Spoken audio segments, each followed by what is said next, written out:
네, 안녕하세요. 시와학원에서 군사통번역 강의하고 있는 강춘호 강사입니다. 오늘 이 시간에는 미 육군의 리스트럭처링에 관한 질문을 음원 들으시면서 정리해 보시도록 할게요.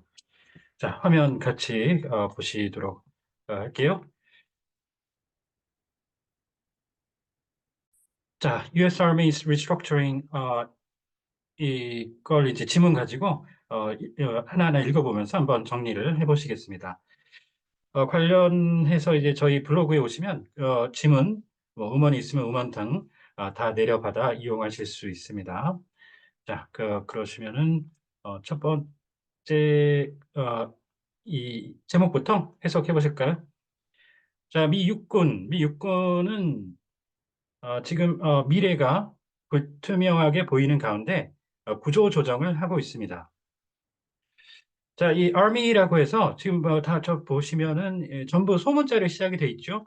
그런데 이제 이 Army는 대문자로 시작을 해서 이게 이 Army는 이제 소문자로 하게 되면은 육군일 수도 있고 그냥 군일 수도 있고 그래요. 그래서 이걸 이제 글로 쓸 때는 확실하게 해주기 위해서 이렇게 대문자로 시작을 합니다. 그 말로 들을 때는 좀 앞뒤를 잘 대셔야 돼요. 헷갈리겠죠? 소문자인지 대문자인지 구분하실 수가 없으니까요. 통역을 하실 때는. 자, 이렇게 해서 이제 Force Restructure라고 해서 제목을 지금 Active Component하고 Reserve Component로 구분해서 보여줬는데요. 현역이라고 해서 Active Duty라고 쓰시는 게 정식인데 이렇게 그냥 Active만 쓰기도 많이 합니다. 자, 그래서 여기서 Component는 전체 군이 있으면 그걸 구성해주는 군이라는 의미예요. 그래서 현역 구성군 오른쪽에는 예비군 이겠죠? 예비군 예비 구성군 이렇게 되겠습니다. 자, 이제 음원 들어보실게요. like China or North Korea. NPR Pentagon Corps. The U.S. Army is continuing to fight to fill its ranks. 네, 지금 현재 미 육군은 계속해서 병력을 충원하기 위해서 고군분투하고 있습니다. 지금 자, 여기에서 이제 이 랭크는 계급이 되잖아요. 군에 있으면. 그런데 이제 그 군의 계급을 이제 채울 일은 없죠. 계급은 언제나 존재하는 거죠. 그래서 이 뭐 특정 문구로 봐서 이제 field ranks 이런 구조로 나온다든가 join the ranks라든가 그런 식으로 나오면 미국 원어민들이 특정에서는 얻은 이 기류형 같은 표현이기도 하고요. 그렇지 않다고 그래도 방금 전에 생각해 보시면 이게 계급이 아니라는 건 앞뒤를 재보시면 충분히 어느 정도는 짐작이 가능합니다. 자, 그래서 여기서는 이 특정 부류, 집단이라는 의미인데 여기서 군인들이니까 여기서는 병력이라고 했습니다. 자, 그다음 들어보실게요. Last fall, NPR went to the Minnesota State Fair where Sergeant Robert Pederon was trying to convince some college students to sign up. 네, 지난 가을 저희 NPR 방송국에서는 미네소타주 박람회에 이제 다녀왔는데요. 그곳에서 어, 페데론 경장이 대학생들에게 자원 입대를 하라고 몇몇 대학생들에게 그렇게 확신감을 안겨주려고 노력하고 있었습니다. 자, 이 페어라는 말이 이제 박람회로 이제 저희가 취업 박람회 이렇게 많이 들어보셨죠? 그 잡 페어라고 많이 들어보셨을 텐데요. 밑에 이제 그 구분해서 보시면 전시회 박람회 전람회라고 해서 전시회는 뭐 너무 자명하죠? 그래서 엑스비션이라고 표현을 하죠. 그런데 이제 이 보면 박람회하고 전람회가 좀 혼용돼 있는 그런 성향이 좀 짙어요. 해석들 하시는 걸 보면 이 박람회는 어떤 특정한 그 생산물 산업의 이제 진흥을 꾀하기 위해서 하고 전람회는 주로 이제 미술, 예술, 그 역사 이런 쪽에서 이제 전시 기획을 하는 것을 칭한다라고 이게 간략하게 볼 수 있는데요. 박람회가 이제 fair, 그다음에 전람회는 exposition, 줄여서 엑스포로 하는 게 이제 정식이 되겠습니다. 같이 잘 정리를 해두시는 게 좋겠고요. 자, 네, 그다음. Part-time option where you only do the army 1 week in a month, 2 weeks during the summer, but we'll pay for your college. 네, 이 비상근 선택지가 있는데 그러면 단지 육군에 이제 육군에서 일주일만 한 달에 일주일만 복무를 하면 되고 2주, 이 하계 같은 경우에는, 하절기에는 2주만 봉부하면 됩니다. 그럼에도 불구하고, 저희는 대학 학자금, 등록금을 이제 지불을 할 겁니다. 자, 이렇게 해서 파트타임이 이제, 이 군사 쪽으로 하면 이제 상근 예비역 이런 말 들어보셨나요? 그렇게 해서, 뭐, always, 이제 이 정식으로 뭐 이 일반적으로 이제 기업 같은 데로 비교를 해보자면 정규직 생각하시면 되겠어요. 그래서 풀타임을 상근직, 상근이라고 하죠. 그래서 그거에 대비되는 파트타임은 풀타임 반대되는 비상근 이렇게 하시면 가장 좋습니다. 자, 그다음에 이제 하절기, 내지 하계라고 해서 여름 말고 이제 그 동절기, 뭐 하절기, 뭐 이런 식으로 이제 표현을 하죠. 군에서도 그렇게 정리를 한 거고요. 자, 그다음. He didn't have much luck. Now, word comes that the army is restructuring, partly because it's having trouble filling its ranks, 네, 그런데 그렇게 이 운이 좋지는 않았습니다. 지금 들려오는 소식에 따르면 육군이 구조조정을 하고 있는데 그 부분적인 이유는 병력 충원을 하는데 문제를 겪고 있기 때문이라고 합니다. 다음. and also to better prepare for future fights against large scale adversaries like China or North Korea. 그리고 또 어, 대규모 적대 세력, 예컨대 중국이나 북한 같은 그런 적대 세력들을 상대로 한 향후의 전투에 대비하기 위해서이기도 하죠. 자, 이 adversary는 적국 밑에 enemy나 foe 밑에 적국 같은 성향을 가진다 그렇게 대한다 그래가지고 적대라고 하죠. 그래서 적대 세력, 적대국 이렇게 표현하시는 게 좋겠습니다. 그다음. NPR Pentagon correspondent Tom Bowman brought us that reporting and joins us now to talk about this development. Hey, Tom. Hey, 네, 저희 국방부 출입 기자, 보훈 출입 기자가 방금 그 보도를 해주셨는데, 저기 지금 스튜디오에 나와서 이러한 그 상황 전개에 대해서 어, 얘기를 해주시도록 하겠습니다. 네, 안녕하세요. 이렇게 인사를 하고요. 이 디벨롭먼트는 이제 크게 봐서 상황이 발전 내지는 이제 개발하는 그런 게 있겠고요. 그런데 여기를 이제 그런 게 전체적으로 앞에 연결해 보시면 갑자기 뜬금없이 그런 게 아니고요. 이 새롭게 어떤 그 시츄에이션이 발생하는 경우에 묘사로 이제 쓰이죠. 그래서 어떨 때는 동향이라고도 하는데요. 트렌드 같은 경우에는 그래서 디벨롭먼트 앞뒤를 잘 제셔야 되겠고요. 코레스판던트는 전문 기자죠. 그 중에서도 어떤 기관을 이제 이런 펜타곤 같은 곳에 출입을 하는 그런 경우를 나타낼 때 이렇게 씁니다. 그래서 출입 기자라고 하십니다. 기관 명칭이 붙으면. 자, 그다음. Sorry. How is the army restructuring? What would that look like? 네, 지금 그 육군이 어떻게 조정을 하고 있고 또 그 양상이 어떻습니까? the Army says it will cut 24,000 soldiers, or roughly 5% of the entire force. Ari, 네, 육군이 밝히는 바에 따르면 24,000명의 이제 장병을 삭감을 하게 될 것인데 이는 전체 병력의 대략 5%에 해당한다고 합니다. 진행자님. but the cuts will be mostly empty slots and not actual people. And most of those slots will be jobs needed to fight insurgencies, as we saw, of course, in Iraq and Afghanistan, as well as counterterrorism, like going after the Islamic State. So 네, 그렇지만 이러한 삭감은 대부분 공석인 보직에 해당할 것인데요. 실제 병력에 대해서에 해당하는 것은 아닙니다. 그리고 이러한 보직의 대부분은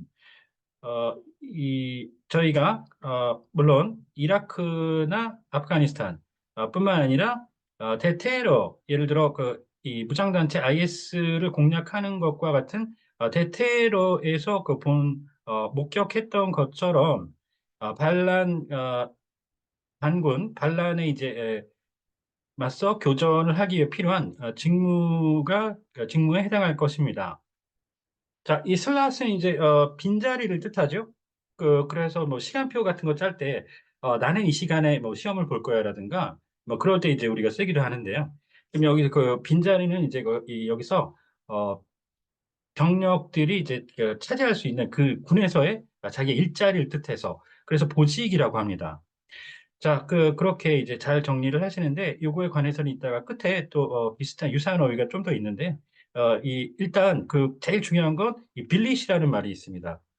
이 빌릿이 원래는 정식으로 그 군의 보직을 나타내는 단어예요. 잘 기억하셔야 되고요. 그러면서 이 빌릿이라는 단어는 또 다른 의미가 중요한 게 보직 그다음에 이 수경지라는 뜻이 있습니다.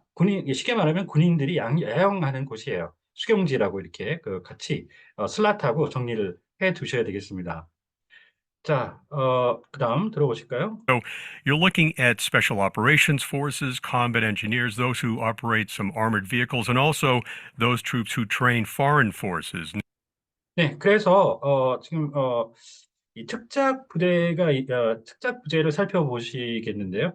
전투 공병들이 있고 이들은 몇몇 장갑차를 운영하는 이들이죠. 그리고 또 물론 이 외국군을 이제 훈련시키는 병력을 볼 수 있겠습니다. 자, 이 아머는 이제 둘 중에 하나 기갑 아니면 장갑이죠. 장갑이라고 해가지고 철판 같은 걸로 쉽게 말하면 방어를 하기 위해서 밖에다 외막으로 둘러친 거죠. 보호를 위해서. 그래서 여기는 단순히 그거를 이제 씌운 거잖아요. 차량에다. 그래서 장갑인데 이게 병과를 나타낼 때는 기갑이라고 해야 됩니다. 예를 들어 armored unit 그러면 기갑 부대 이렇게 하셔야 됩니다. 자, 그다음 들어오실게요.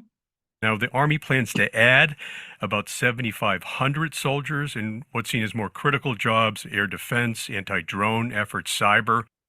네, 지금 육군의 계획은 약 7,500명의 이제 장병을 보다 사활이 걸린 직무라고 보여지는 간주되는 공병, 대드론, 대소형 무인기 활동 그리고 사이버 분야에 대해서 충원하는 것입니다.